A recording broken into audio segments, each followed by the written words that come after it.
So I wanted to give credit to Hello two and people welcome who to had, the Mapping the Doctrine of Discovery you know, podcast. who had taken The care of the arts producers of this interpretation group podcast would for, like to for many, many acknowledge years. with respect the Jennifer Onondaga Reed Nation, and Randall firekeepers of the Cummings. Haudenosaunee, the indigenous peoples and on they whose just ancestral lands couldn't do Syracuse it, University up now until stands. when Long passed, that was when we kind of quit.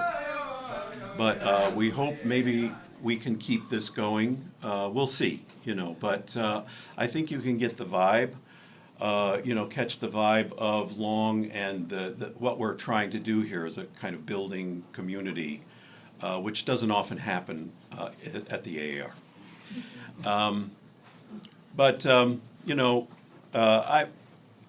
In my presentation, and I love this picture of Long as well. In my presentation, I've been thinking a lot about Charles Long these days and what's happening in the country. But I'm always, as David was saying, I'm always conscious of how we can crawl back through colonialism to analyze what is now a white supremacist Christian nation, because frankly that's what we are. And so how do we come to be here, and how do we see our way through? And I think that's the conversation I think Long would want us to have. I teach a class called Religion and White Supremacy. I've been teaching it for decades, really inspired by Charles Long's work and David's work. And it's been in the last couple of years where it's been packed. Students really want to talk about this topic and how it is that we are here now. And what I try to give them is the long view. That is not just the Charles Long view, but the long historical view that has to do with the center of what we're doing now in our work. And I'm mentioning Adam and Sandy and others in the room on the doctrine of Christian discovery. Something that Sandy had mentioned earlier is I'm the founding director of the Scano Great Law Peace Center, where we decolonize the narrative of the Jesuits coming to Christianize the Onondaga, and at Onondaga Lake, which is their sacred lake, where the Great Law of Peace was founded. Lots to say about that, but I'm going to resist. And we worked collaboratively with the Onondaga Nation, which is right there in Syracuse. It's the heartland of the Haudenosaunee, or the Iroquois Confederacy, Six-Nation Confederacy. So the Scano Center, and many of you have already been to the Scano Center, and so it is a collaborative venture. And what we've done is, rather than call it a museum, because the Onondaga, in meetings with them, said it can't be a museum. Apologies to the Peabody and other institutions, but they are sites of theft for the Haudenosaunee. So it had to be a living space. And we had to also, this is my recent book called The Urgency of Indigenous Values, where we settled, so we had a conversation about the status of religion among the Haudenosaunee and indigenous peoples more widely. And of course, as you all know, religion has been used as a weapon against indigenous peoples. And that's kind of the focus of what we're trying to illuminate in our work now. So we decided that the best way forward to collaborate, and I'll talk about that more in a minute, was through a category of values.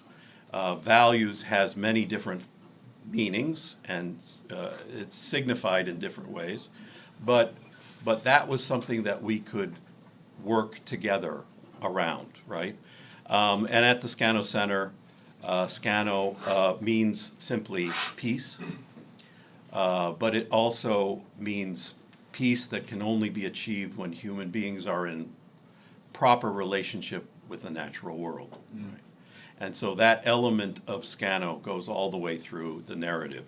Again, I'm going to resist talking too much about it.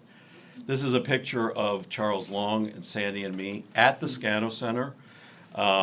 We were lucky enough to give him a tour in 2018 before he passed. And like he always does, he just sort of opened up this kind of all the kind of fissures that we were examining in the Scano Center. And of particular interest, I'll just mention this one, but why was it that the Founding Fathers were in council with the Haudenosaunee learning about democracy all through the 18th century up until the Revolutionary War, right? Why is the American period that breaking point, right?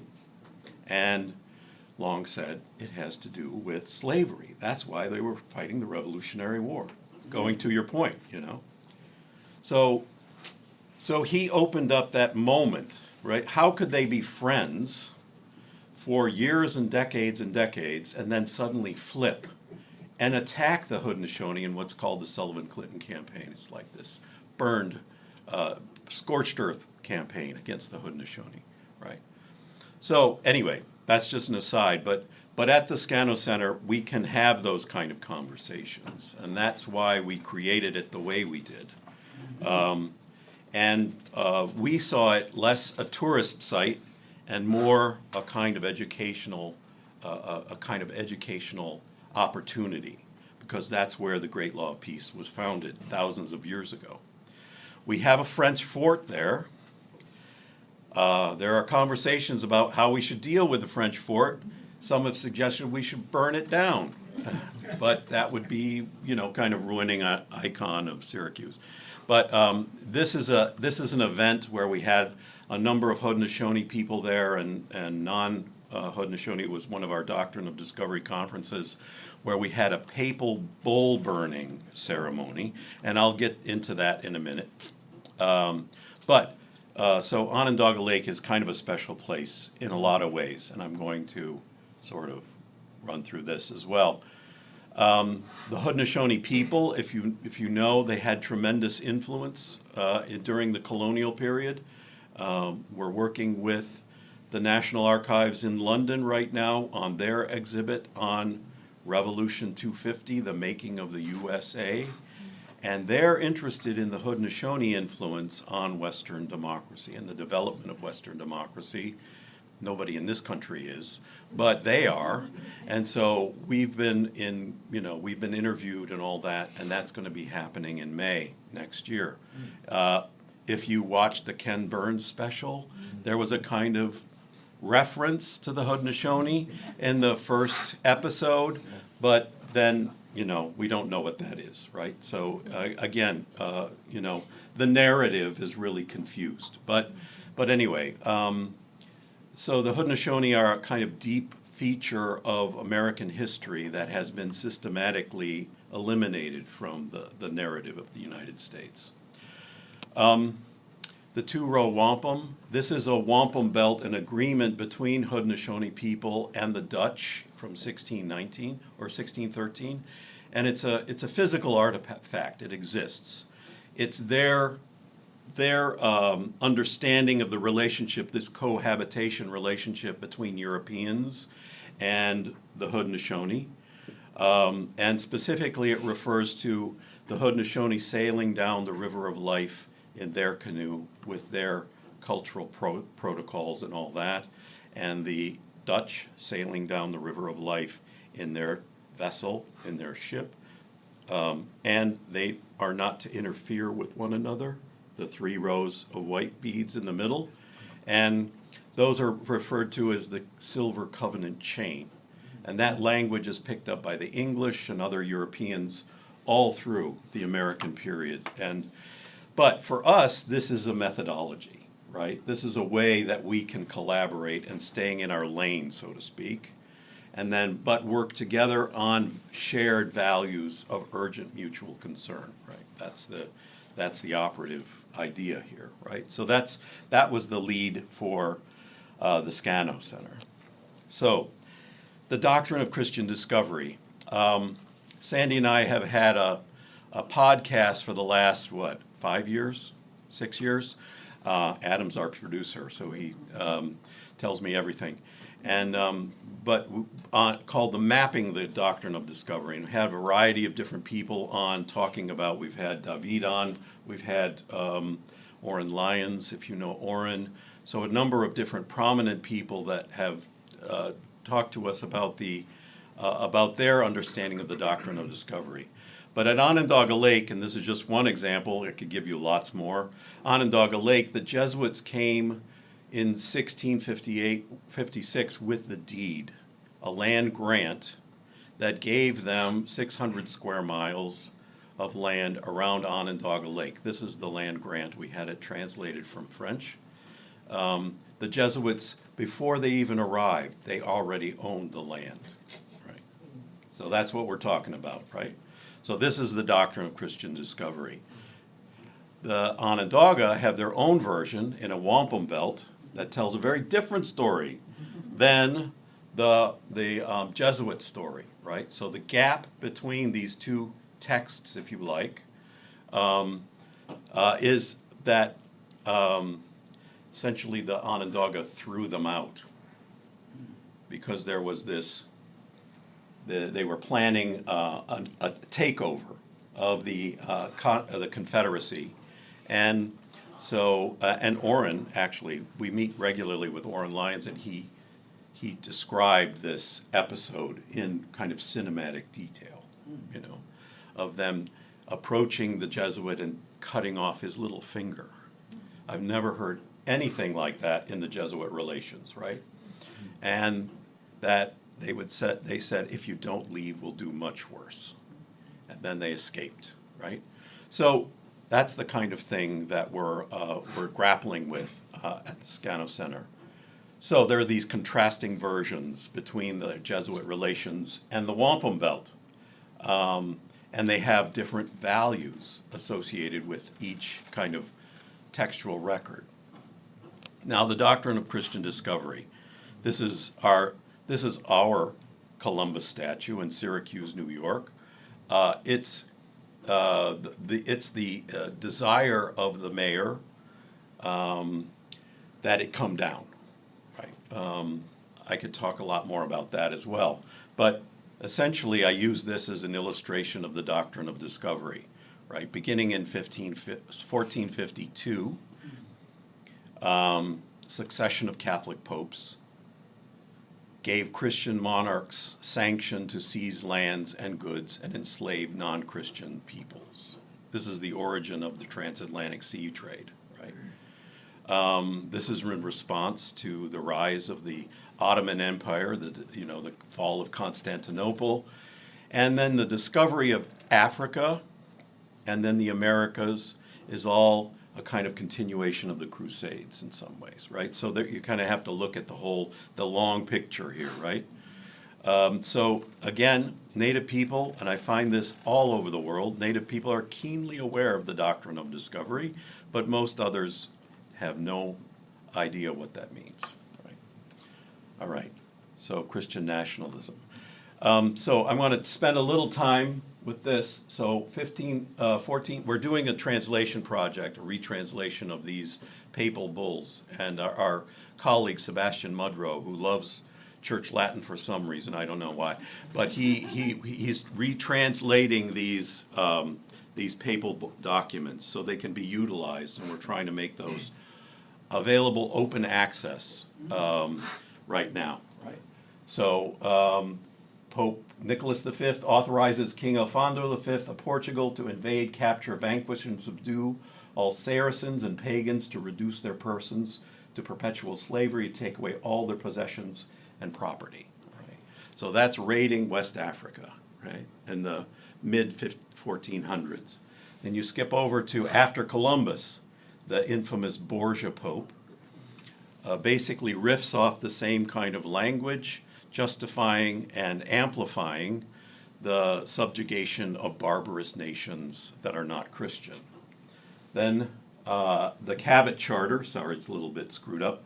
Cabot Charter, King Henry VII gives sanction for the Cabots, John Cabot and his sons, to seek out, discover, and find whatever isles, countries, and regions of the heathens and infidels that before this time had been unknown to all Christian people, right? That's why we speak English, right? And then this morphs into U.S. property law with the Supreme Court case Johnson v. McIntosh in 1823, where the Supreme Court issues that Christian people have rights and lands inhabited by natives who were heathens, right? So that Catholic language morphs into a Protestant nation-building project, okay? And then, as recently as Sherrill in 2005, Justice Ruth Bader Ginsburg writes the I think it's unanimous decision against the Oneida Nation that if we were to return land to the Oneida Nation, that would put the Doctrine of Discovery on its head, okay?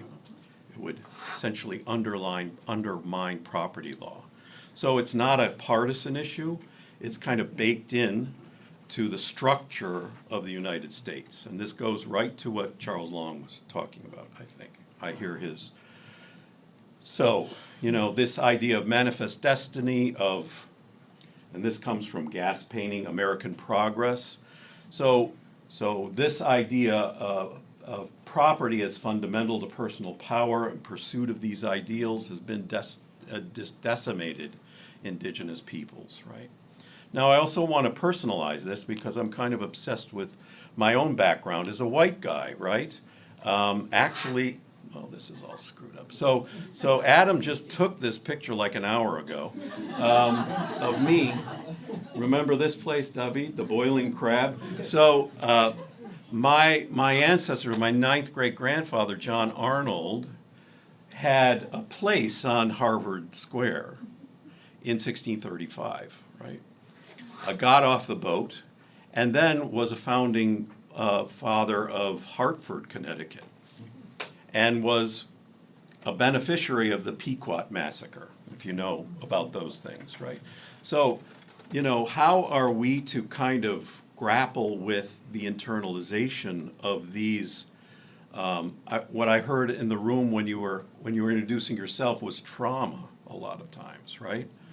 And so how do we deal with that kind of, how we've been generated, in our bodies, and how that expresses itself in where we are?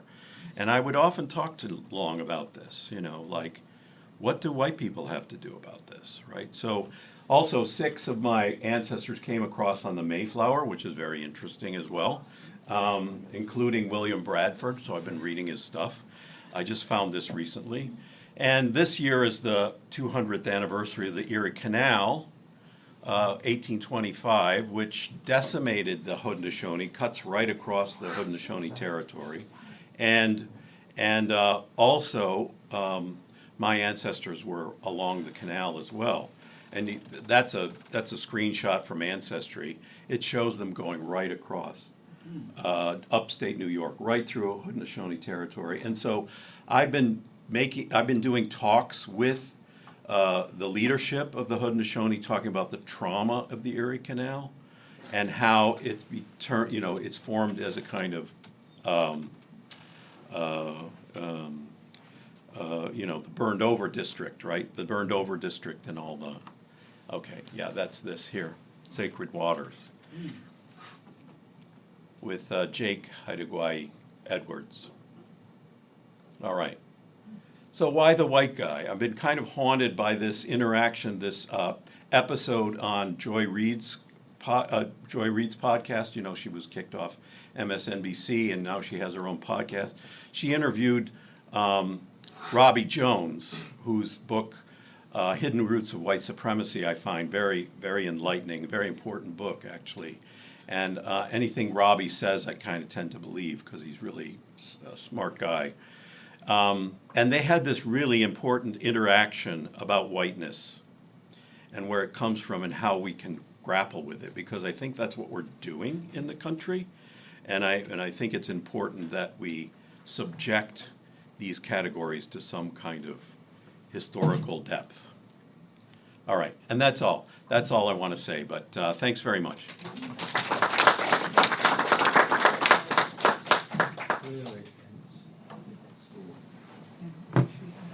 Hi all. feel like my work dovetails quite nicely. I'm just going to read a little bit. And I wanted to tether into Long's work. I don't actually typically draw from him. I more typically draw from indigenous studies, decolonial thinkers. But, you know, in Long's work, Significations, he's talking about these binaries, right? He talks about civilized, uncivilized, like civilized, primitive, rational, non-rational, and he describes them as fundamental to the hermeneutics of modernity. And, you know, I think along these lines, and I realize that his thinking did really influence mine when I was reading his work in grad school. And I like to think with decolonial and indigenous studies scholars, partly because they talk about the nature of settler colonialism, or as decolonial scholars call, the nature of coloniality, right? And we can think of coloniality as these systems, these ideologies, these structures that were developed in the colonial period, but that remain. And of course, settler colonial scholars will say, well, we've never really left the colonial period. We're still in it, right? So for me, I read indigenous religious life, primarily its resurgences in cities among urban indigenous peoples, as a form of metaphysical resistance. I think of it this way because indigenous dispossession is not just material, right? It's also immaterial, it's metaphysical. It's an outcome of metaphysical claims. So according to historians like Roxanne Dunbar Ortiz, she talks about how white supremacy is rooted not just in the Crusades, right, this long history. She says it's developed in that context through this idea of cleanliness of blood, right? Meaning determining who is a true Christian, who is not, in relation to Jews and Muslims, right? And that this intensified over centuries. So this Spanish caste system is then brought to the Americas, right?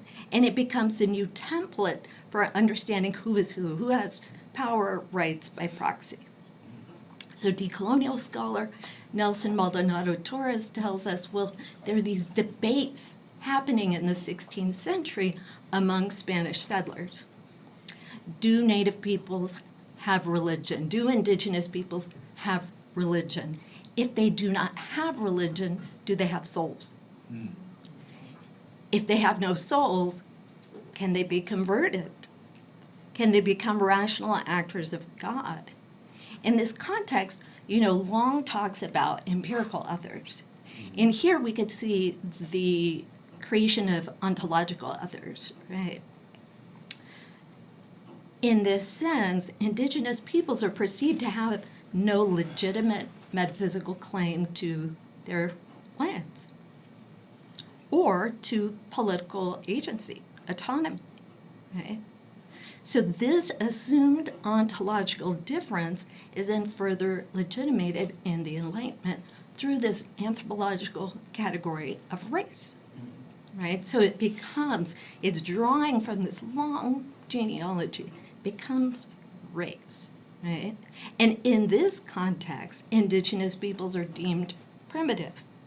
Europeans are deemed white and thus civilized. Here, modernity is grounded in these new conceptions of the human, what Maldonado Torres describes as a new racial division of humankind, right? So we could see coloniality is operating through this ethic of dehumanization, what I like to call a non-ethic, right? A kind of non-ethics directed at ontological others. As anthropologist Patrick Wolf has told us when he's describing settler colonialism, he says, well, it totally relies on a grammar of race, right? And it facilitates this grammar to reach its overarching goal. What is its goal? Ultimately, to clear any obstacle to monopolizing land and resources. Whose indigenous lands? right? He says, whatever settlers may say, the primary motive for elimination is not race, it's not religion, it's not grade of civilization, but access to territory. And this is all about material gain, right? So we can understand racism, it serves as an ideological structure. It determines socioeconomic relations between European settlers and indigenous peoples. And as Cedric Robinson has argued, racism is not extrinsic to capitalism, meaning that racial capitalism relies on this logic of othering, right? It cannot operate outside of it. So racial capitalism, the kind that would emerge out of Christendom as an imperial project, is predicated by a need for land, right? But also, as Phil noted, the concept of land is private property. Because again, in a native context, as an indigenous context, land is kin, not property, right? So, Dunbar Ortiz tells us in the 16th century, a pre-modern Europe eliminated the commons, in particular in England. The commons are eliminated. The commons are the place where people can go hunt and fish, grow food, graze, right? Have cattle. If you eliminate the commons, you're coercing people into industrial capitalism. You do that by force, but also through ideologies, right? Those that were resisting, right, that didn't want to give up their land-based lifestyle, they're pathologized as, quote, violent, stupid, lazy, right? Barriers against material project. They're standing in the way of material progress. They're accused of witchcraft, right? So in this sense, we can understand that scarcity it's manufactured, right? So you have this logic of manufactured scarcity, pathologizing subsistence lifestyles. These two logics go into the colonial project, right? So these English settlers who were foreclosed from lands, they come to the New World, and they're trying to push indigenous peoples off their lands through these two logics. Initially, they seize lands through things like terra nullius, Doctrine of Discovery, right, divine right. But as the world secularizes, they use the concept of private property and also citizenship, right? So it's linked to the logic of the nation. Who is a legitimate citizen, who is not? Okay. Aboriginal scholar Eileen Moreton Robertson, she argues that within this context, whiteness signifies the ontological capacity to possess. She says it means you become self-possessed and politically agentive, but also that you have the ontological capacity to lay claim to indigenous lands, right? In the sense, whiteness itself is a possession that can possess by proxy. She says whiteness is tied to power and dominance despite being fluid, vacuous, invisible. White possession functions socio-discursively through subjectivity, through knowledge production. It's something that can be possessed by subjects. It must have ontological and epistemological anchors in order for it to operate, right? It seize power. In the sense, we can understand the white possessive as a currency of power, ontological epistemic power. It seizes, it re-territorializes indigenous lands.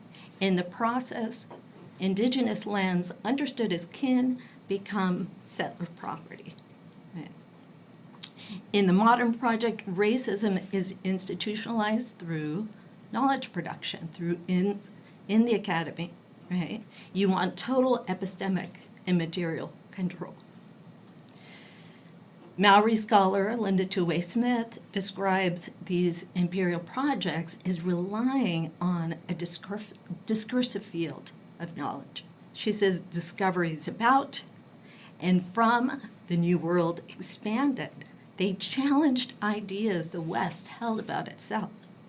The production of knowledge, new knowledge, transformed old knowledge, ideas about the nature of knowledge, validity about specific forms of knowledge, these are commodities. They're commodities of colonial exploitation as other natural resources. In this sense, knowledge collected about indigenous peoples serves the greater goals of settler colonialism, and as Long has argued, these discourses shaped Euro-American identity, their sense of what it means to be civilized. Right? The Enlightenment's drive to discover deemed indigenous knowledge property, the possession of white settlers. In addition, the West's positional superiority determines what kind of knowledge is legitimate and what, or rather whose, was not. Here, coloniality is a set of asymmetrical relations rooted in white supremacy to justify racial capitalism and white possession. At the end of the so-called Indian Wars, right, end of the 1800s, 1870s, 1880s, U.S. leaders are looking to assimilate Native peoples into the American project. So they're confined to reservations. In this context, there's a federal ban on indigenous religious life. This comes with the 1883 Religious Crimes Code. As historian Clyde Haller writes, federal reformers believed, quote, if all Indians are assimilated, the Indian problem would disappear. So here the perceived Indian problem was twofold. One, the state sought to eliminate Native nations to permanently neutralize them as a political threat, right? So that's taken care of. But also, you relieve your financial obligation to them by treaty. If you can eliminate them, you no longer, it dissolves the treaty. It becomes moot, right? In this sense, the elimination of indigenous religious life seems promising, but it's quite difficult. Haller explains, quote, the missionaries in the field who confronted the task of civilizing and Christianizing the Indians had struggled for years against traditional culture.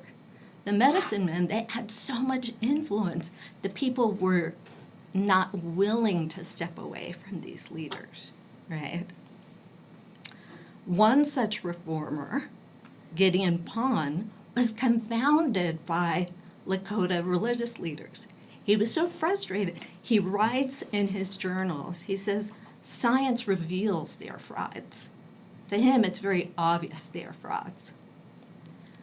What really confounds him is their ability to manipulate the material world, especially when it's proven true.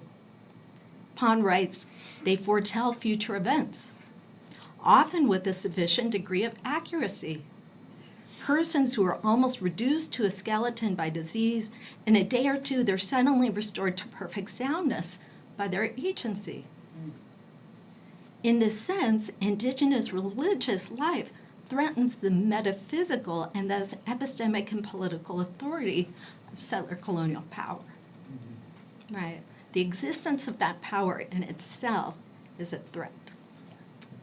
Soon after the ban in 1883, federal leaders invested in Manifest Destiny they'd critique reservation land. It's held communally. They're saying, this is too socialist. This is a socialist system. We have a problem with this. Especially Senator Henry Dawes. He decries the lack of selfishness that this communally held land. He says, and this is a quote from Dunbar Ortiz's book, he says, selfishness is the bottom of civilization, in his view. The 1887 Dawes Act would break reservation lands into individual allotments. So what does this do? It frees up surplus land that is sold to settlers, right? This is basically a land grab, right?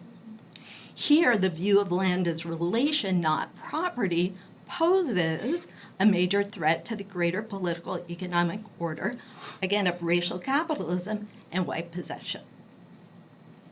However, these examples offer us a solution. Indigenous movements, particularly contemporary movements, but really the whole time, for hundreds of years, they're generally driven by the material geopolitical goals of decolonization, what we can think of as land back, right? What some say the repatriation or even the rematriation of lands to indigenous peoples. Nishnabeg scholar Leanne Simpson theorizes indigenous liberation in several ways. She says this is a project of resurgence. It entails reclamations of language, lifeways, relations. This resurgence counteracts feelings of powerlessness, but also the colonial shame, what I like to think of as ontological wounding, right? Ontological trauma. Her work builds on Tyche Elfreds, who is he's a Mohawk scholar. He argues that indigenous nations can restore their political power by restoring their spiritual power.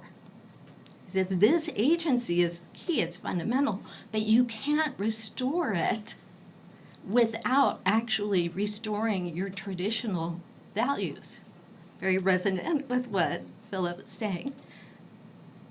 It says this kind of self-conscious traditionalism, it relies on consciously reconstructing indigenous ethics such as respect for land and all relations, living in right relation. Similarly, scholars like Vine Deloria Jr. have said, decolonization is really about a shift in worldview. Or we can think of a return to an indigenous one, right? In the sense, indigenous decolonization is material, it's ideological, but it's also metaphysical. And this is where my work comes in, right? So I think about this immaterial dimension of decolonization through native world making, or really the kinds of reclamations of ceremonial life that happen in urban spaces. What I like to describe as transnational, meaning outside of a singular native nation, but also from those coming from south of the US-Mexico border, right? Those that are reclaiming these traditions. So in my field work, when I'm studying and looking at this regeneration of religious lifeways, people smudging, sweat lodging, sun dancing, and coming together, creating ceremonial spaces, they often feed and nurture what some of my interlocutors call Indian way family, knitting together kin for those that may be estranged from their own home nations, from their own families. I argue that these reclamations of indigenous metaphysical life, they're restoring indigenous ontologies. They're restoring a kind of relational personhood that doesn't just see other peoples as kin, but sees land and its inhabitants, right? It's other than human or even more than human inhabitants as kin, as having personhood, agency, value. In this sense, liberation relies on this transformed understanding of oneself in relation to a greater reality, one where individuals began to see themselves as literally coextensive with all life, right? You are no longer an individual, you are co-related, co-functioning. In this context, you heal the shame of ontological othering, right? You belong, again, to the world. You belong in the world, you belong to it, you are connected. In the sense, the restoration of an indigenous metaphysic enables urban indigenous peoples to function in right relationship with the greater community, again, acting as its stewards, acting as its protectors, restoring this sense of mutuality, right? Reciprocal care. More, the rise of stewardship movements. We've seen this in Standing Rock. We've seen this in multiple places. I'll know more. It inspired many of them to act in solidarity with these movements. They were really inspired to act with other indigenous peoples, creating what scholars like Nick Estes have described as a contemporary form of indigenous internationalism, right? Really a global decolonial movement that seeks to transform and dismantle empire in all its forms, right? In this sense, we can understand that indigenous religious life, as it's reclaimed, is a direct challenge to settler colonial ethics and ideologies. But also, as these people come together, they're envisioning a future beyond empire. I think that's where we're at in this moment. So I'll leave it there. Thank you.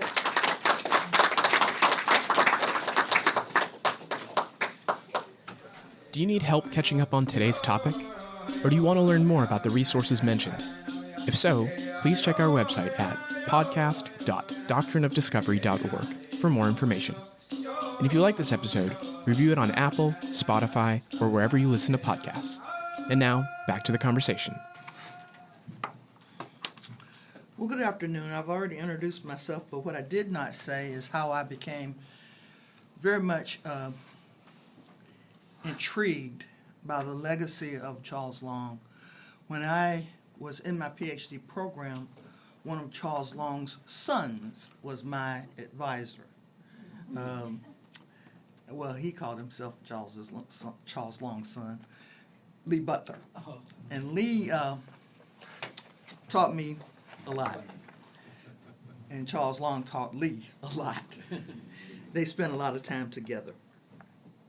What I want to do with this little time is essentially give you a story to help connect both my own methodology, which is womanist, to the kinds of insightful ways we have been inspired by Long to open ourselves to deeper understandings about the cores of our beliefs, and then how it is that we might even interrogate some things.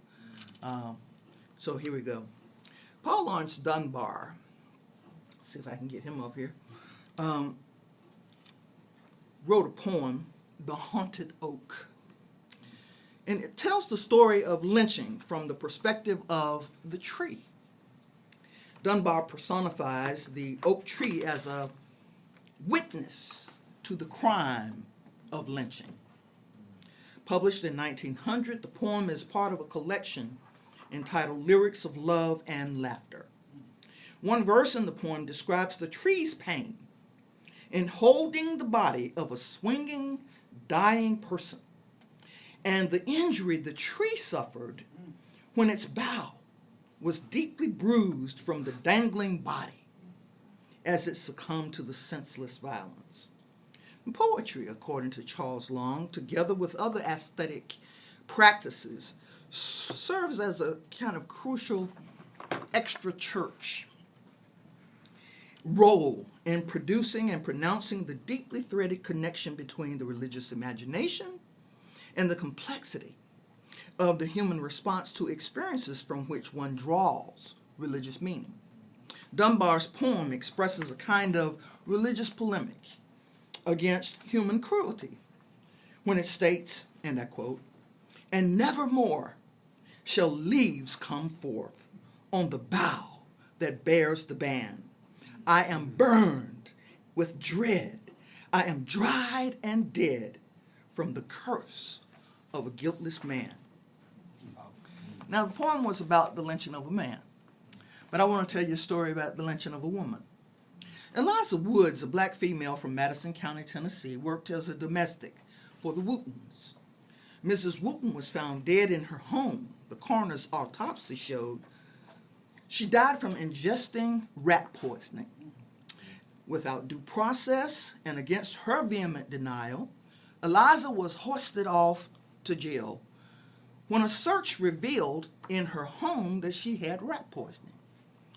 On August 18th, 1886, a violent mob of white men broke into the jail, kidnapped Eliza, took her to the tree on the courthouse lawn, stripped her of her clothing, hung her, and after she wiggled to death, then pumped her naked body with bullets. Picture Eliza, naked, hanging from a tree on the courthouse lawn. Some would categorize this as a spectacle lynching, a form of racial terror designed to exact fear and intimidation to enforce white supremacy. Undoubtedly, it was that. But more particularly, it signifies, and as an antecedent to what we are seeing as the uptick of white Christian nationalism, based upon the frequency of the occurrences and the systemic dismembering of bodies.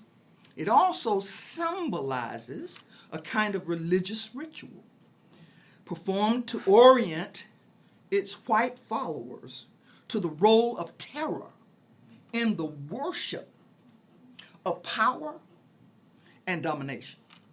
It signifies the phenomenon of lynching prevalent in Eliza's era, and of course, it's making a comeback in its present moment, and simultaneously it signifies and symbolizes crucifixion. Charles Long reminded us signifying is worse than lying. These words from a familiar African-American idiom are juxtaposed in Long's epithet in the introduction of the book Significations, with a quote from Ferdinand de Saussure, who asserted, and I quote, "The bond between the signifier and the signified is arbitrary." Long recognized Saussure's rejection of a theory that language as a naming process only, a list of words, each corresponding to the thing that it names, somewhere along the line fails to get true meaning, because you have to have something more than fixed meaning at work in phenomenology. Long affirmed that such a theory, quote, assumes that ready-made ideas exist before words. It does not tell us whether a name is vocal or psychological in nature, end quote. And this is why Long found semiotics useful, to break down the signs so that one could understand the components of the structure and the function. Naming this tragic death of Eliza Woods a lynching falls short, I submit, of delineating the polyvalent circumstances giving rise to the religious meaning conjured by such a phenomenon. Long also determined that, quote, all is not signification, end quote. He stated, and I quote, there is a long tradition in the interpretation of symbol that defines the symbol as an intrinsic relationship between the symbol and that which is symbolized. Long established the idea of religion as orientation. Now, as I move through this, I like that picture. Even though it's a picture representing him posthumously, he's always thinking, always inviting us to think beyond the thing we think we already know. And the religion of any people is more than a structure or thought. It is experience, he says, its expression, its motivation, intentions, behaviors, styles, and rhythms. And this, for Long, is underscored by the brutalities and oppressions endured by Americans of African descent. Now, credence must be given to the kind of theological elasticity described by Tracy E. Hucks in her book, Yoruba Traditions and African American Religious Nationalism. Hucks notes, ante and post-bellum within Protestant Christianity, the religious experiences of blacks in America consistently revealed, quote, a creative interplay with non-Christian orientations that collectively formed multiple identities of African American religiosity, end quote. So in some sense, the cross that Eliza endured And note, I have titled this little talk, Eliza Woods's Cross on the Lynching Tree. Eliza endured this, and I submit it's fit to analyze it over against some traditional Christian writings. So, for instance, Rowan Williams, in his treatment of Jesus' death on the cross, in his manuscript, The Wound of Knowledge, suggests that a historical examination from the New Testament to Luther to St. John of the Cross concludes with the idea that to Christians looking for a sign and assurance, the cross offered only the sign of the Son of Man, of God, hidden in the death of Christ. As the ground of theology and everything within it, it offered not a reasonable deduction, but an experience of hell. From the conviction that only in hell could the goodness of the good news be heard for what it was. Well, Eliza Woods had an experience with hell, no doubt. Now, this is what was written once she was picked up. She was titled The Poisoner. Mrs. Wooten is taken from the jail. Mob of determined citizens and hanged in the courthouse yard. 5 bullets fired into her body, a vivid scene never to be forgotten by those who witnessed it. The first lynching that ever occurred in Jackson, Tennessee. There was one headline. Another one, which I won't go into, but basically also describes the mob. And it's a record of the fact that she was crucified. So you can't really erase that truth. Now, the Equal Justice Initiative has tried to bring about justice, but these are the iconographies that I can find around Eliza's ordeal. So she's lynched on August 18th. On the 19th, this circular goes out, that she-devil. This one goes out a little later, essentially showing what the mob was doing. And all in all, what we have is a tree that still sits on the courthouse lawn. Mm-hmm. So the question becomes, what is justice? Whose justice? Where does it come from? Who can avail themselves of it? Mm-hmm. This is why white supremacy remains, because justice doesn't apply to everyone. And no matter how you factor it, even if you put up what the EJI considers an initiation of justice, a placard with black and white folks relishing the fact that it was Ida B. Wells who brought the attention to the situation, and that anti-lynching process through the NAACP continued, and there was a legal precedent. Somehow or another, it has always remained. And the question I have today, as I saw Eliza Woods on this stub at the EJI museum, and the one that I have of Rowan Williams is, can America imagine the wound to my knowledge? Understanding this was a prevalent experience of my ancestors. Let me say that as I bring this to a close, it is understanding and knowing the stories. It is not only understanding and knowing the stories, but expanding our understanding of how those stories have application that will help us snuff out this idea. Because as I understand it from a womanist perspective, Linda Thomas gave us some words to live by.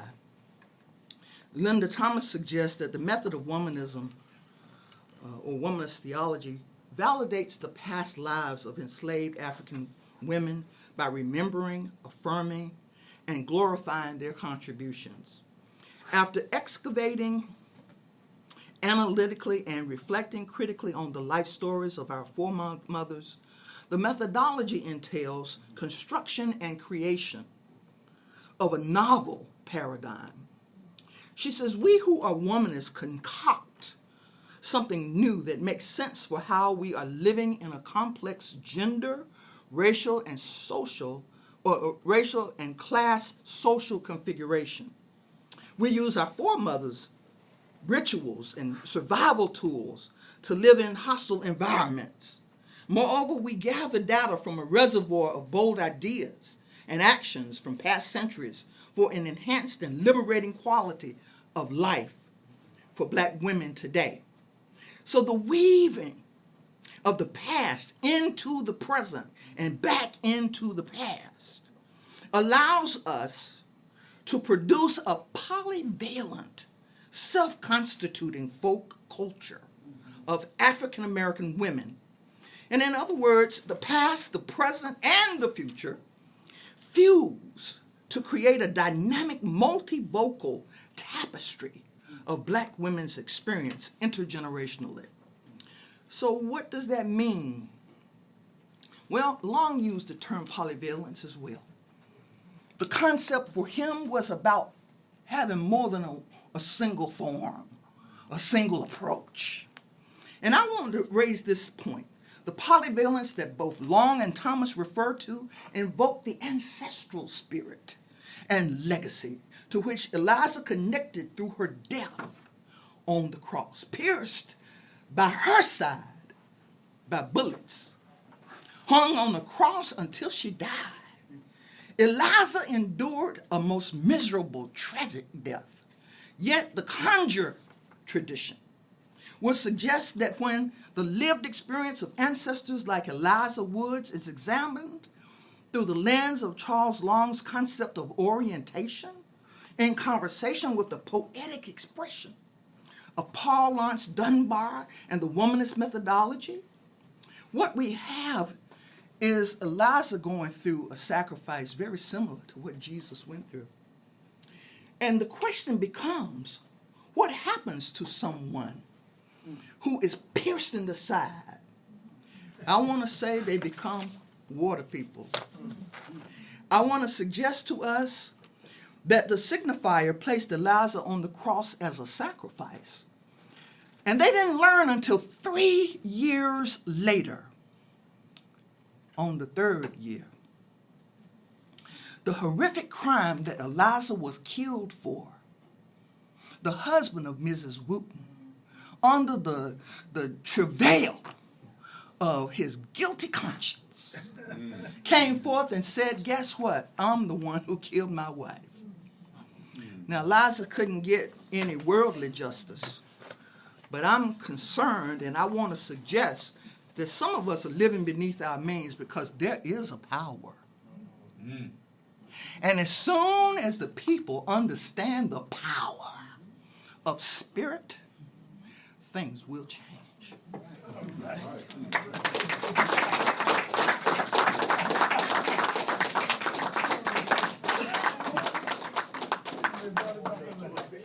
Good. As a womanist Christian social ethicist, Charles Long's work has been an important resource for me to understand how religion is weaponized to aid those who would do power grabs of annihilation and disrespect.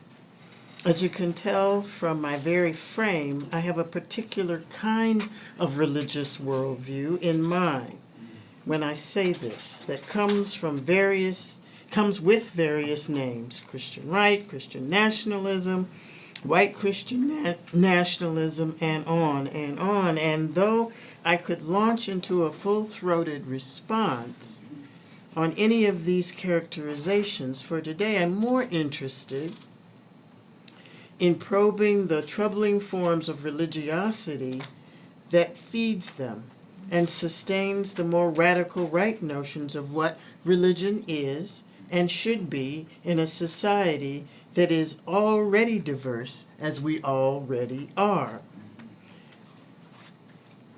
And no amount of denial, INS raids, defunding the arts, podcasts, op-eds, defunding education and healthcare, militarizing the police, shifting the military to domestic policing, and scaring the bejesus out of elite, wealthy, white, male business folk in the media, tech industries, auto industries, legal firms, and such will make us any less diverse. But as I suspect, along with most of us here, that the reality of who we are culturally, socially, religiously, will not keep those who thrive on narrow landscapes of the world from trying to impose and enforce their narrow carapace of how religion should, must do function in the world, and also drive how to construct the framework of our national identity. Simply put, the relationship between religion, nation states, and authoritarianism finds its core in the colonial imagination that sees religion as belief, ritual, and as long notes, a structure of meaning that orders power, identity, and history. And this structure spawns cultural systems that mold how we orient ourselves to the world.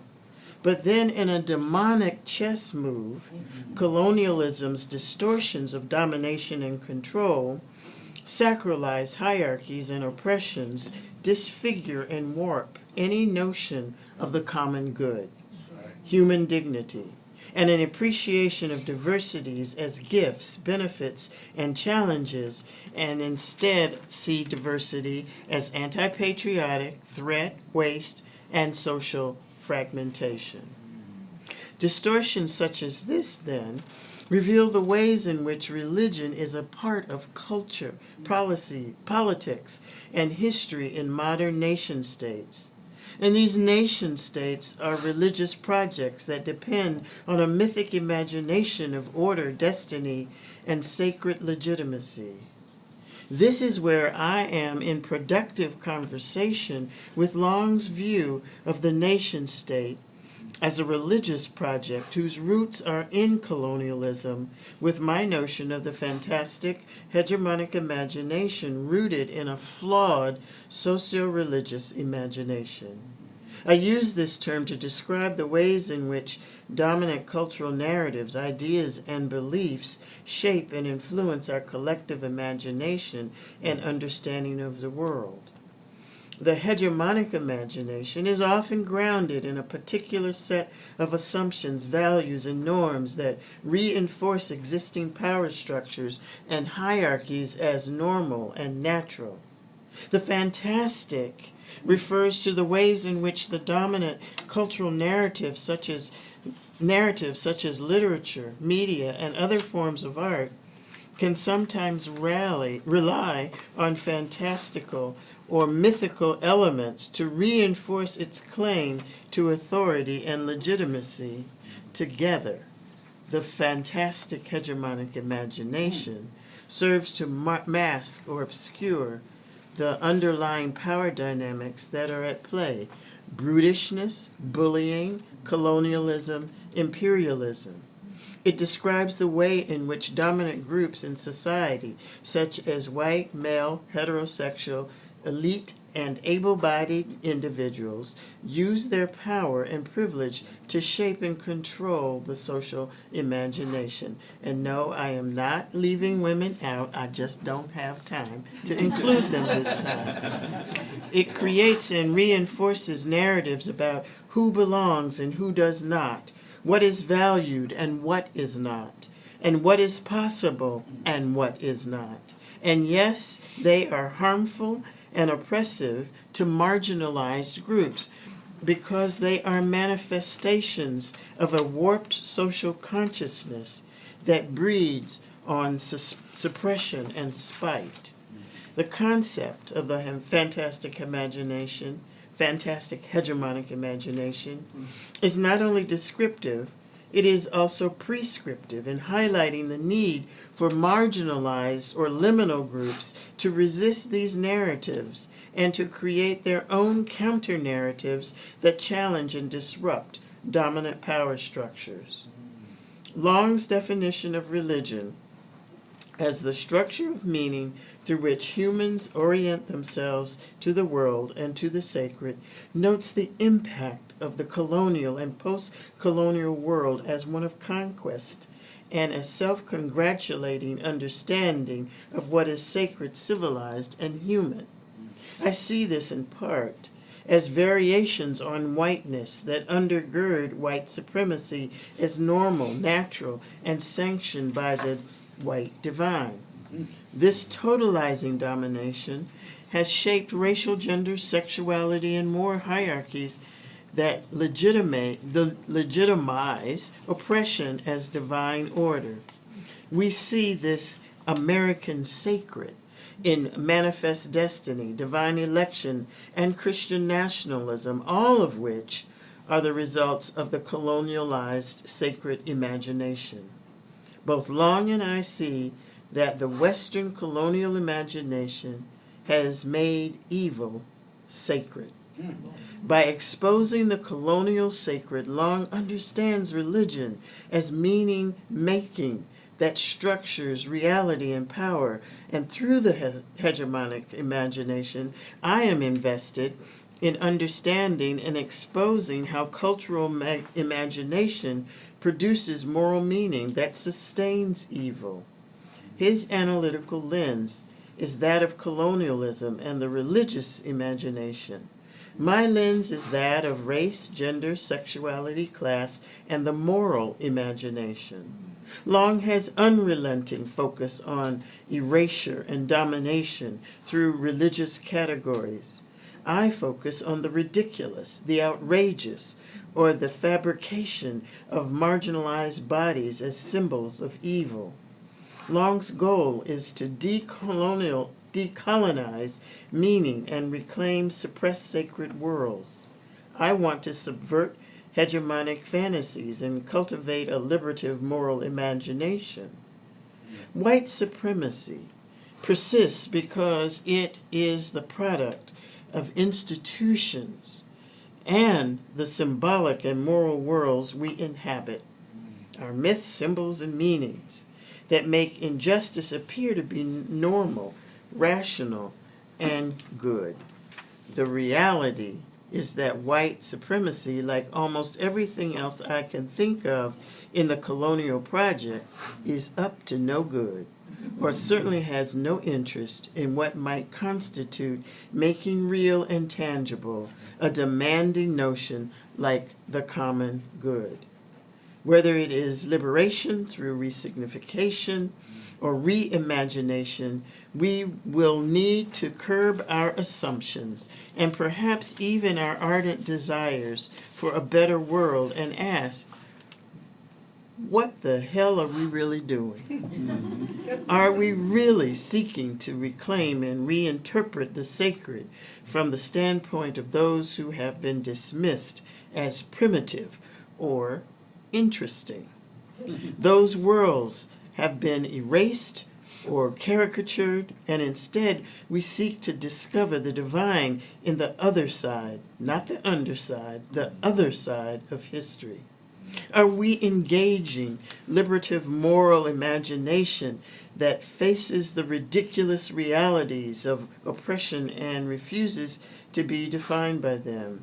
And instead, we imagine otherwise by creating moral visions rooted in survival, thriving, and the sacredness of gendered black, brown, beige lives.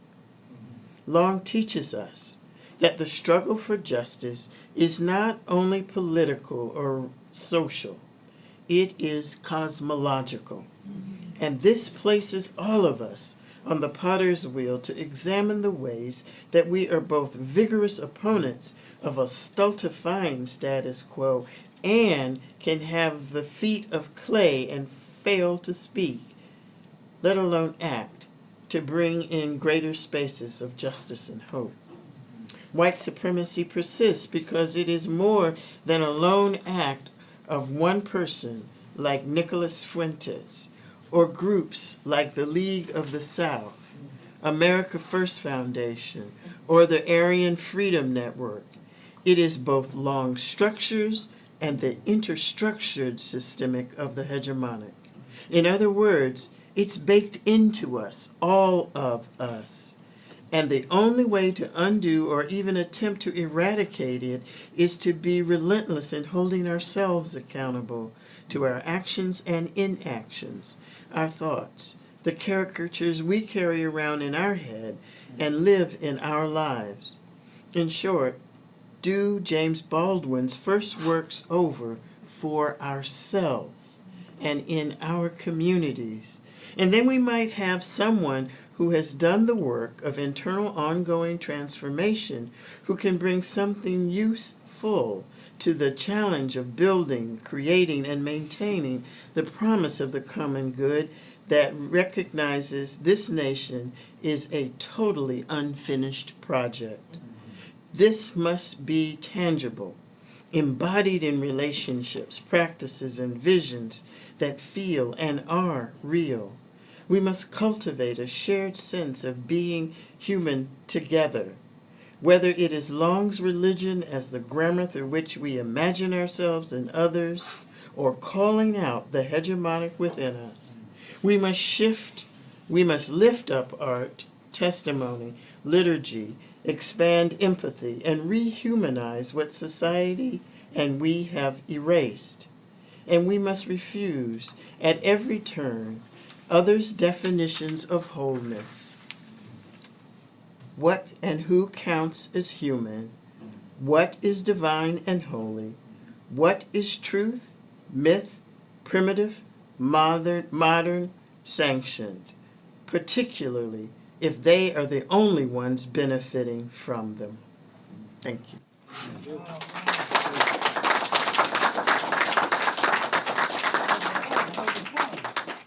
That was a long poem.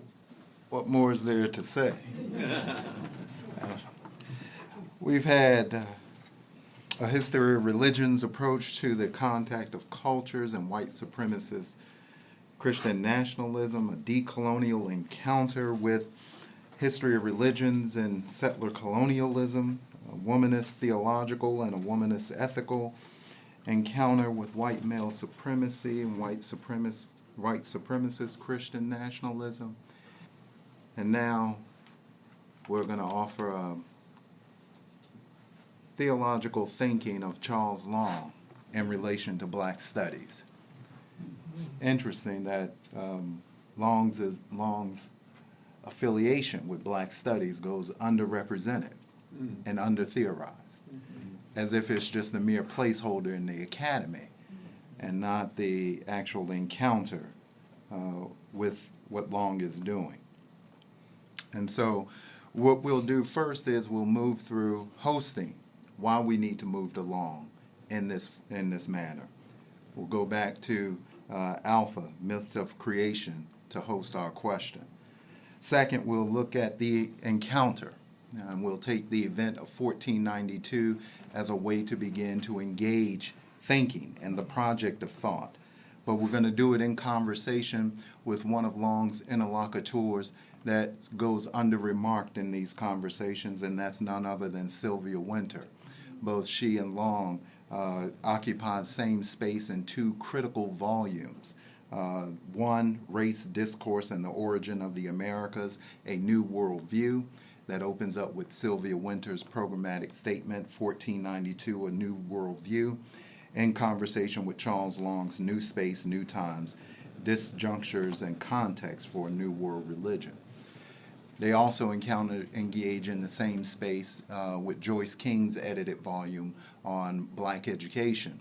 And it was their constant encounters on the South Sea Islands in Georgia where they had these engaged conversations, both Sylvia Wynter and Charles Long, about these new opportunities for thought itself, moving beyond an either-or dichotomy. This is what Amy Césaire wants us to get beyond in Discourse on Colonialism.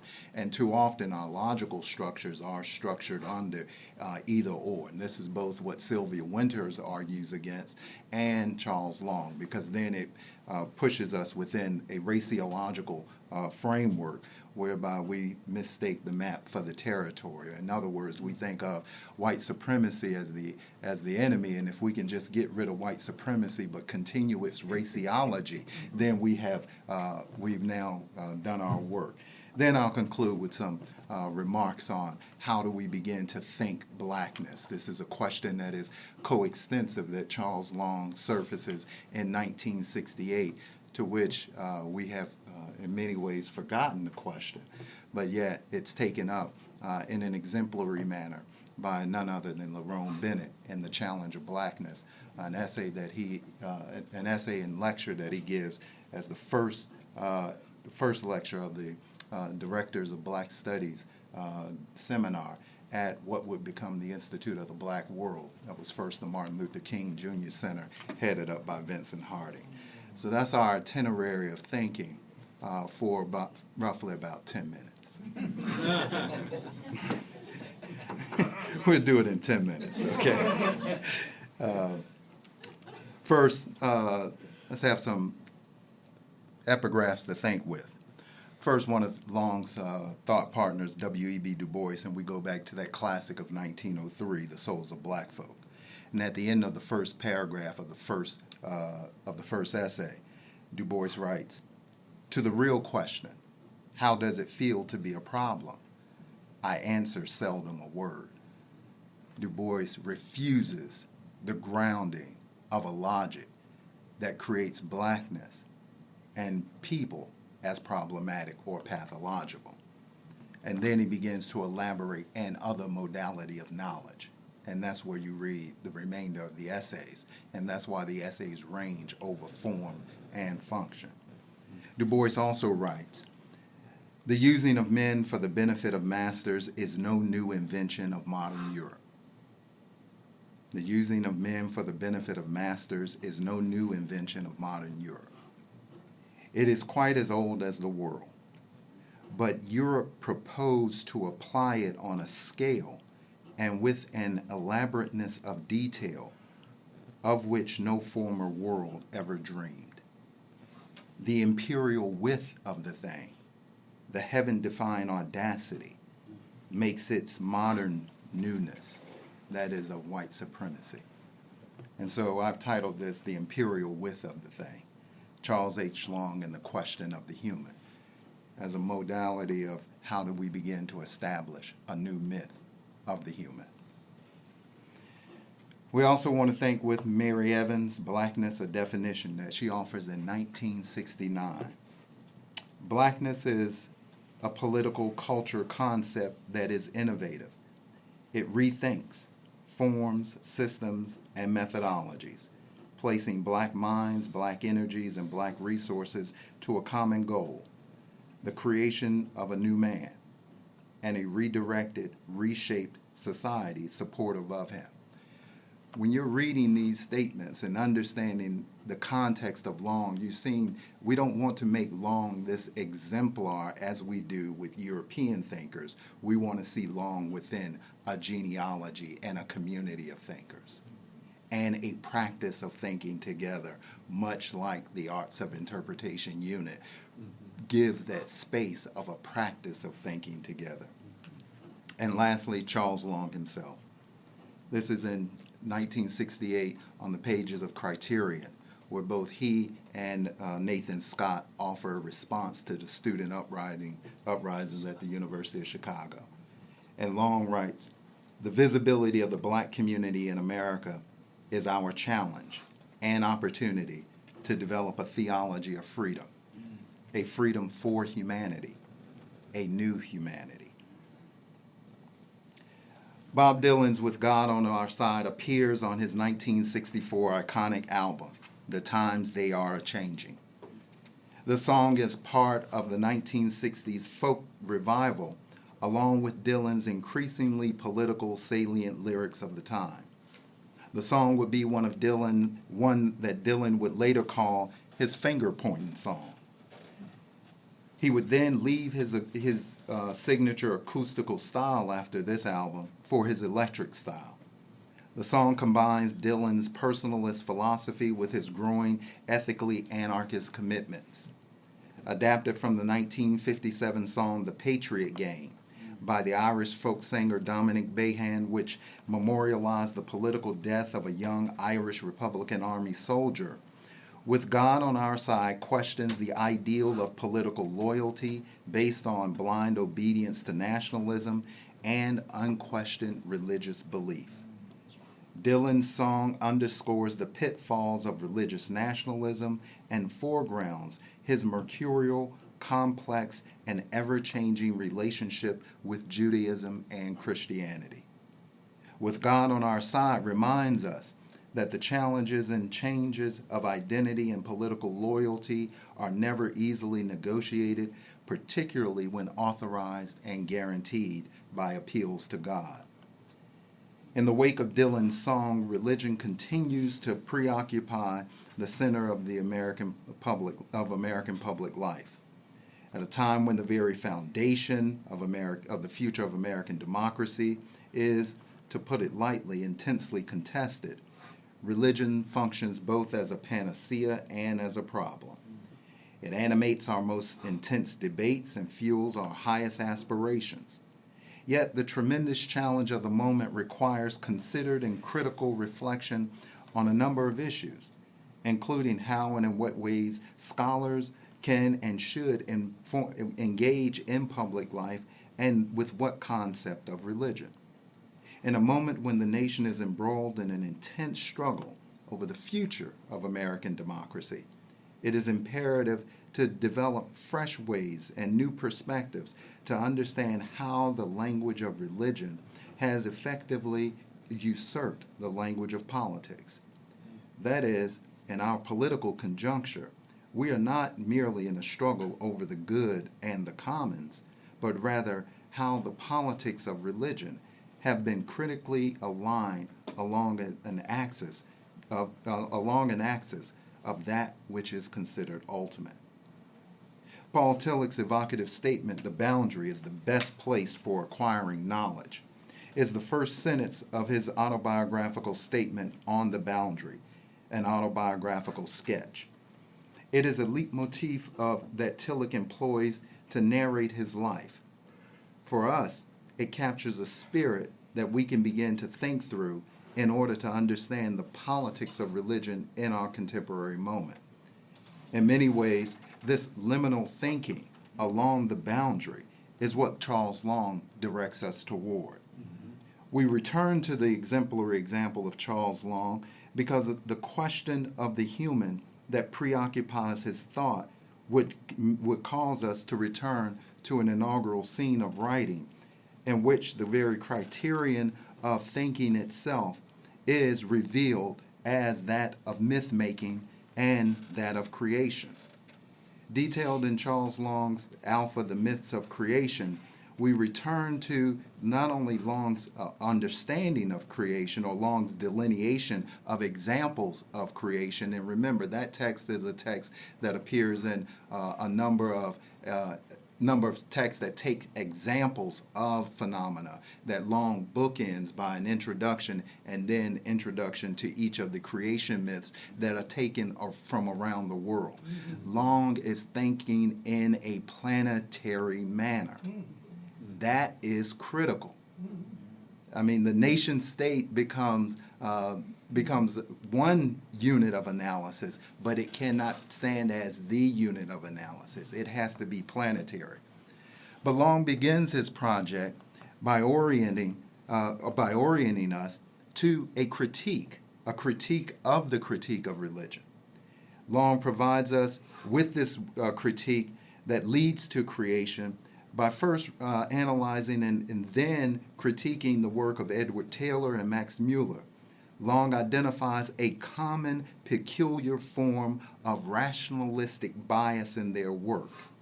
Long then writes, because of this limited conception of the reality which language purported to express, because of his limited conception of the reality of the language he purported to express, writing of Max Muller, he was unable to understand the buoyant language of myth and religion in terms other than pathological. So Long under the rationalism seeks to create pathologies of other ways of knowing, even any other ways of knowing that still use rationalistic forms and structures. Long also recognized other factors of a more general character. So Long does not settle just for the critique of rationality in its emergence in the moment of modernity. And this is where Nelson and I will begin to have to modulate that by going back with not Nelson, and also with, what's my man at Duke? Walter Mignolo. Oh. This is why they've sort of now been poaching on Sylvia Wynter.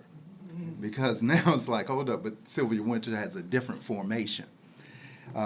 Because you were still thinking that it's the rational episteme that's also the only target. Long has already said that is a target, but it is not the only target. So the rationalist episteme can't be our only one. So it says, Long writes, Long writes that there are other factors of a more general character that limit the import of this orientation. Quote, we have reference to a new hermeneutical situation. Long writes, this is in Alpha, Myths of Creation. We have reference to a new hermeneutical situation. By hermeneutical, we mean the attempt to understand the human reality and history. And then Long begins to elaborate how this hermeneutical situation creates new opportunities for understanding across, and history is for Long space and time. It's not history in a disciplinary formation. This situation is caused by new research, and for Long it was depth psychology, existential philosophy, literary and art criticism, and historical study itself. Long's critique of a categorical project of reason was augmented by the recognition of the fullness of critique, a new hermeneutical situation that should give us pause when we uncritically deploy certain methodological and theoretical tools to understand our new hermeneutical moment. In this moment, Long realizes that the myth of man, the myth of the human, is being echoed across different domains. And in so doing, how do we begin to understand the new human that's emerging? Involved in every myth, Long will write, is the expression of the uniquely human element. It is the intention of the myth, which is timeless. If a new age is emerging, it must be understood in mythic terms, for it is in these terms that the new is ordered and humanized. This is where we now begin to engage in 1492, a new worldview, the creation of that myth, and the ordering of worlds and of humanity, even of those racialized worlds and racialized forms of humanity. In many ways, we can find ourselves attempting to escape the prison house to which we trap ourselves back in if we don't understand the deep mythic forms that are operative without the understanding the emergence of the human. And for Long reminds us of several factors. One is, with Long, he reminds us that we have to begin to think through not only a spatial logic, but also a temporal logic that begins to order us.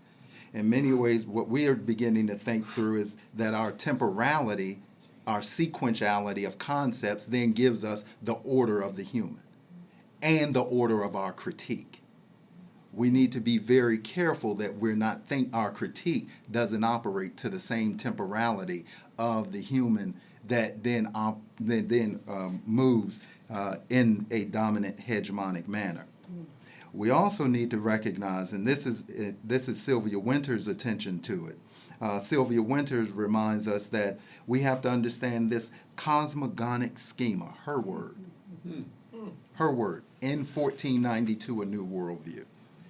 The usurpation of man as the supernaturalized conception of the human. Both Wynter and Long want us to move beyond just either-or ways of thinking and wants to move us beyond the rationality, the orthodoxy of rationality, to the heresy of thinking 1492. In other words, they want us to understand, how did complex worlds come together that were always already complex? We can't think of 1492 and the emergence of Columbus without understanding Columbus's first trips along the Portuguese coast of Africa. Yeah. So Columbus doesn't come to the Americas tabula rasa. He's already recognizing that that's already a way of being. And once you break that hemispheric, that zone south of the west coast of Africa that we've already colonized in the Canary Islands, then you have a new way of thinking about that's extended along the axis of the entire world. This is a planetary move. And when we think within nation-state boundaries for a planetary logic, our nation-state boundaries are inadequate to the task of the challenge that we're facing intellectually. Sylvia Winters writes that this is this miseducation, our normal modes of critique, then functions strategically to absolutize the behavioral norms encoded in our present culture-specific conception of being human. In other words, what Sylvia Winters is saying is we absolutize the ways in which we think of, let's say, use the word trauma, and then we read them back across space and time, and then across all peoples. And the response, the human responses we read out because the categories continue to think for us. This is something that C.L.R. James would remind us of in 1948 in his writing on Marx. James would say the categories have us by the throat. All right? And he'll also elaborate that with his critique of Hegel and Hegel's logic.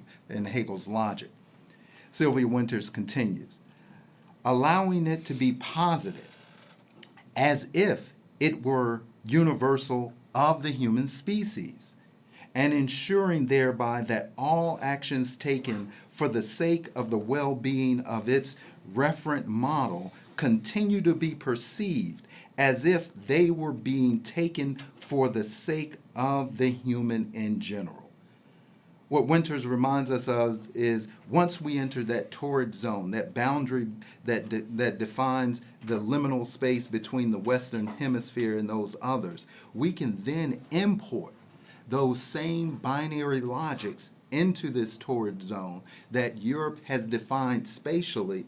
We bring them back conceptually. And it is this conceptual reinscription of Europe's project within the project of critique that Long wants to move us beyond. In this last section, I want to move us to thinking blackness. Notice what I said, thinking blackness. Not black, not even Long, but how do we think blackness?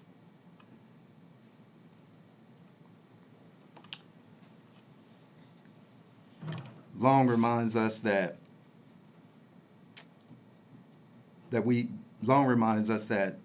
we're in search of a new meaning, a new humanity that serves as an index for his thought and a key principle underlying the conception of what we are supposed to do, not only in the history of religions, but as vocation itself.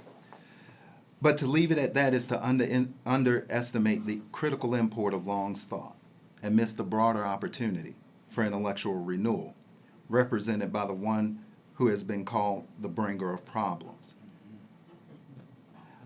I'm always concerned when Long is too readily assimilated as an answer to our prefix and postfix questions. Indeed, the questions he raises can, however, inadequately be expressed in the following manner. Do our modes of knowing, critical and or otherwise, bracket too much of the human condition that makes knowledge possible? How do legitimate knowledges, critical knowledges, abstract away the historical and material realities of the world?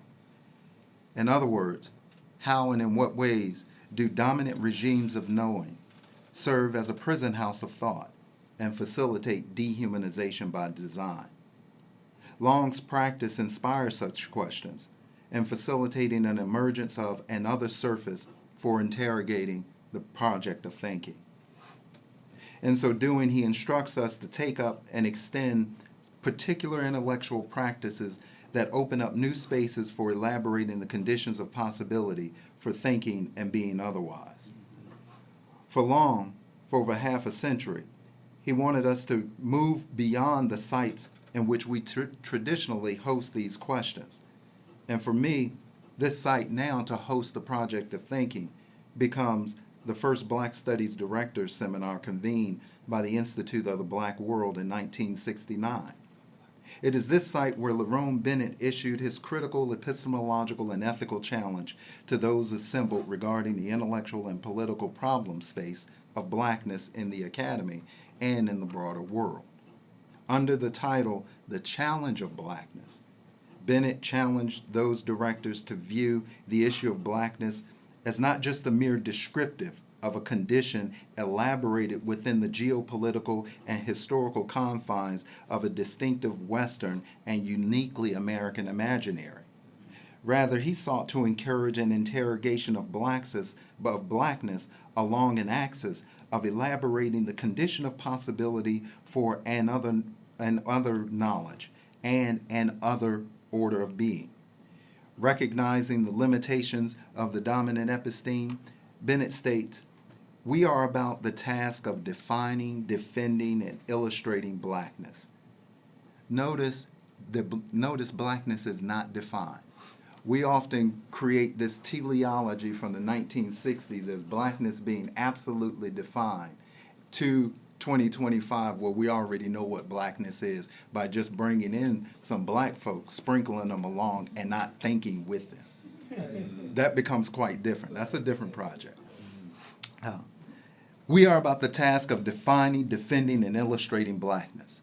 We believe blackness is a total challenge, and because of the fact that at certain levels, basic conflicts of interest express themselves as conflicts of rationalities, we see the rationality of blackness as a total challenge to the world. 1969. Remember, Charles Long writes his Theology of Freedom and of Blackness, the visibility of the black community in 1968. That's right. This is a constellation of thinkers, folks. The critical achievement of Bennett's statement is the acuity and integrity of defining the intellectual task as an open thinking of the theoretical, methodological, and categorical implications of blackness for elaborating a new order of knowledge commensurate with a new world that's emerging in this moment. Blackness becomes the condition of possibility for another formation of knowledge, a chaos that is a cosmos of new opportunities for creating new knowledges and new forms of collective life. Blackness oscillates within a political and intellectual nexus so elegantly captured in the statement by Toni Morrison when she writes, "There is no romance free of what Herman Melville called the power of blackness, especially not in a country where there was a resident population already black upon which the imagination could play, through which historical, moral, metaphysical, and social fears and problems and dichotomies could be articulated." Thus, blackness operates as a problem space, whereby as a possibility space, whereby an ensemble of questions and answers around which the horizon of identifiable stakes, conceptual as well as ideological and political, hangs with new possibilities of being. In many ways, Bennett's challenge of blackness served to inaugurate a foundational rethinking of the protocols of society and the academy, as well as the dictates of disciplinary knowledge. Indeed, what is at stake is nothing less than the integrity of knowledge's organization according to a profound commitment to a history of radicalized thinking that emerges with a new mode of being human in the world. The problem of thinking blackness reminds us that the theoretical purchase of such thinking posits an afterlife, particularly after its inaugural scene. It captures new opportunities and facilitates a critical interrogation and appreciation of the thought of Charles H. Long. It also reminds us that the living of blackness becomes a material way of knowing, to borrow from E. Patrick Johnson. Long offers us an exemplary framework with which we can exploit in pursuing hermeneutical procedures that seek an interpretation of the historical range of human expressions in their specificity and integrity, whether in linguistics, art, geography, or even Black studies. What Long reminds us of is there's an opportunity for thinking a new way of being in the world. And for us, that new way of being is nothing less than elaborating a new human, a human beyond the myth of man and beyond the super myth of the Superman. Thank you. The producers of this podcast were Adam DJ Brett and Jordan Lawn Cologne. Our intro and outro is Social Dancing Music by Oris Edwards and Regis Cook. This podcast is funded in collaboration with the Henry Luce Foundation, Syracuse University, and Hendricks Chapel, and the Indigenous Values Initiative. If you like this episode, please check out our website and make sure to subscribe.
Planetary. That's planetary right there. That's planetary.